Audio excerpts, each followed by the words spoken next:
Ahora sí tenemos los requisitos formales y sustanciales de la prisión preventiva. En este caso tenemos los requisitos formales que indica el artículo 520 del COIP, ya que al estar en un sistema adversarial, en un principio obviamente dispositivo, este pedido de prisión preventiva debe ser realizado por Fiscalía, que es el ente de persecución de delitos en el Estado ecuatoriano. Un caso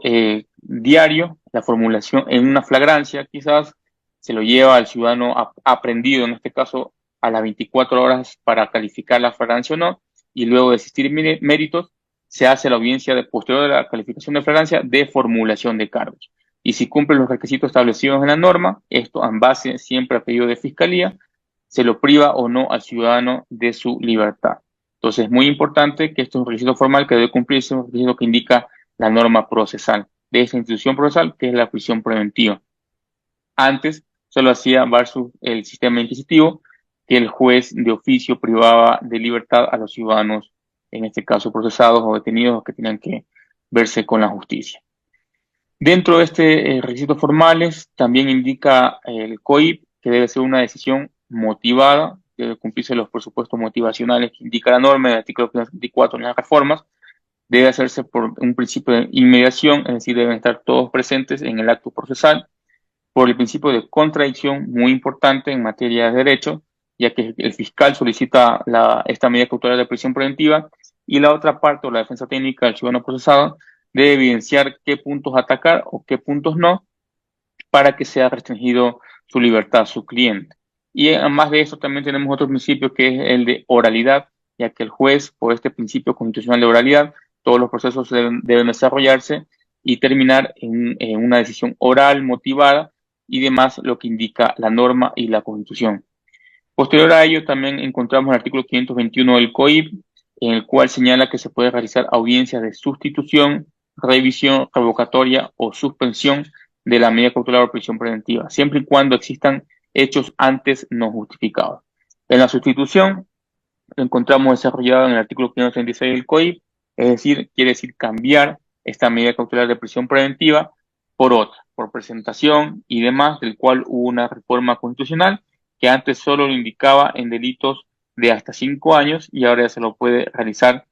en demás delitos, a excepción de los delitos de peculado, sobreprecios en contratación pública o actos de corrupción en el sector privado.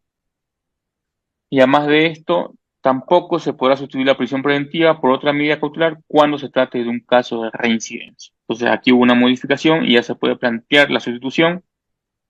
en cualquier tipo penal, a excepción de los indicados en la norma. La revisión quiere decir reexaminar y más se da cuando se incumple una medida cautelar. Es decir, se le ha ordenado a un ciudadano procesado que se presente todos los días lunes y él un día lunes incumple presentarse. Entonces, como lo indica la norma, en este caso en el artículo 542, en virtud del incumplimiento, inmediatamente se deberá ordenar la prisión preventiva en contra del ciudadano.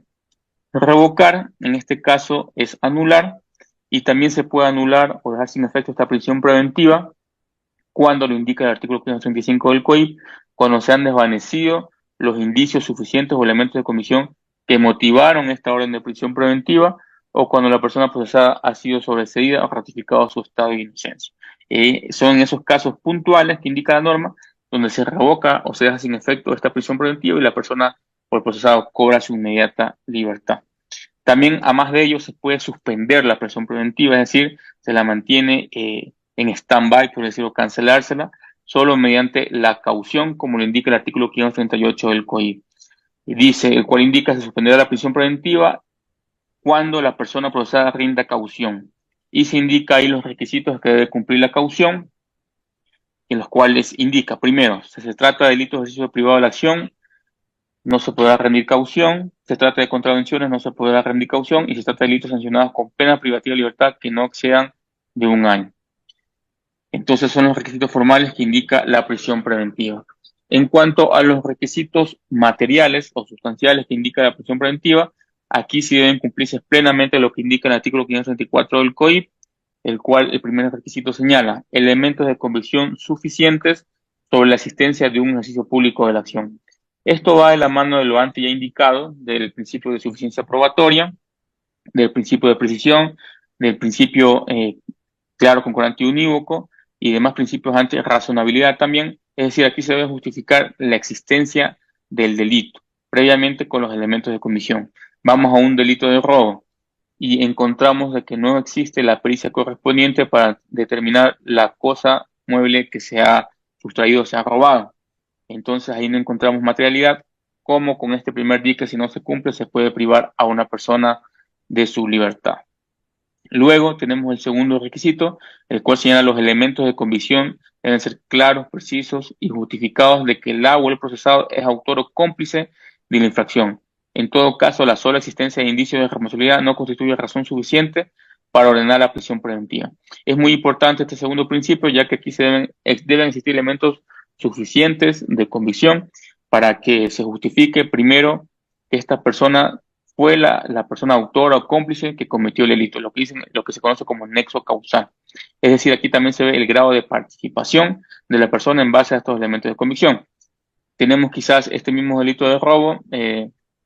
en una flagrancia, ahí existe flagrancia propia, impropia y presunta, en una presunta, pero no observamos que una persona lo haya identificado, que él fue efectivamente esta persona que se sustrajo las cosas del carro, simplemente se le encontró cerca de él esta radio que se había robado, tomando el ejemplo anterior, que sería una flagrancia presunta. Entonces aquí sí se dudaría mucho, se debería recabar con otros indicios, en este caso, o elementos de comisión, una prueba técnica audiovisual, una grabación y demás para determinar que efectivamente él estaba dentro de la esfera de dominio de él, esta cosa robada.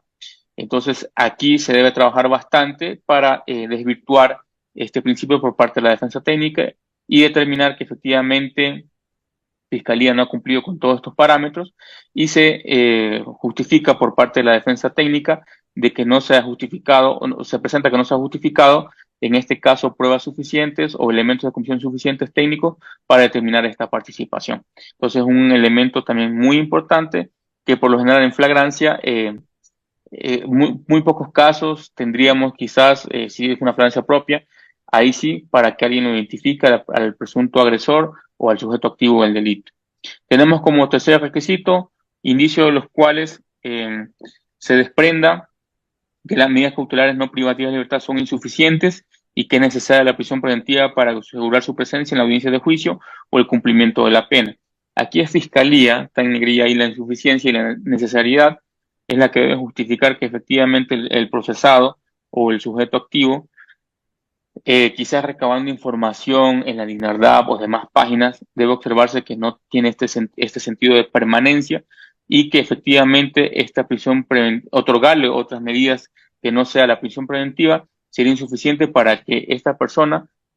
pueda esclarecer esta verdad procesal. Entonces, de la mano va la necesidad, ya que es la única medida necesaria para que este ciudadano esté privado de libertad y se pueda garantizar la inmediación y esta verdad procesal. Es decir, aquí Fiscalía tiene dos presupuestos: justificar que no tiene un sentido de permanencia con el proceso y con la realidad circundante, es decir, con los que se conocen como famosos arraigos, ya que vemos que lastimosamente, consuetudinariamente, se ha virado el papel y es la defensa técnica que debe justificar los arraigos cuando ya existen sendas sentencias de la Corte Constitucional, el cual indica que es Fiscalía que debe destruir esta insuficiencia de otorgar otro tipo de medidas y que es necesario restringirlo la libertad.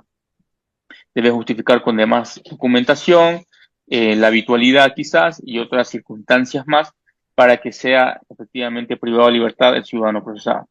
Cuarto, que se trata de una infracción sancionada con pena privativa de libertad superior a un año. Es necesario también hacer aquí un análisis, ya que encontramos tipos penales como el hurto, que van de 6 meses a 2 años, y hay quizás fiscales que tienen otro pensamiento más punitivo, que hacen el ejercicio y toman como el techo de los 2 años para que se lo prive de libertad e indican que es superior al año, pero tomando una posición garantista y obviamente más pro homine y no pro reo, se debe hacer el análisis, considero yo, desde el piso que indica la norma en cuanto a la pena que tiene cada tipo penal. Entonces, si vemos que es de 6 meses a 2 años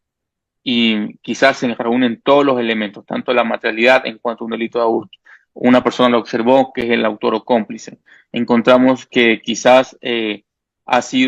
es una persona casi indigente, que no tiene ningún tipo de arraigo social, pero observamos en este caso que dentro de este tipo penal es de 6 meses el piso, no cumple, que su pena debe ser superior a 1 año y encontramos además de esto bajo el principio de razonabilidad normativa de que se puede llegar a conciliación, de que es un procedimiento directo, de que se puede llegar a suspensión, quizás sería desproporcional ya en base a este test de proporcionalidad que le indica la norma en el artículo 534, y ya lo observamos de la idoneidad, necesidad y proporcionalidad, sería excesivo en este caso restringir la libertad a un ciudadano procesado en base a un tipo penal de hurto. Entonces es muy necesario que se haga este análisis. También en base a eso también un análisis en cuanto a la subsunción posterior a ello, si efectivamente se adecua la conducta del ciudadano procesado a lo que propone como su propuesta fáctica y jurídica fiscalía y probatoria.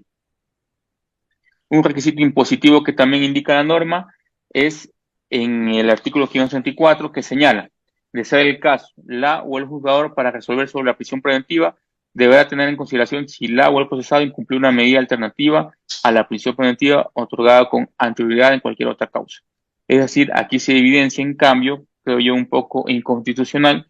que el juzgador no tiene otra alternativa, sino que ya debe imponerle hizo facto ya la prisión preventiva porque incumplió una medida alternativa a la prisión otorgada con anterioridad.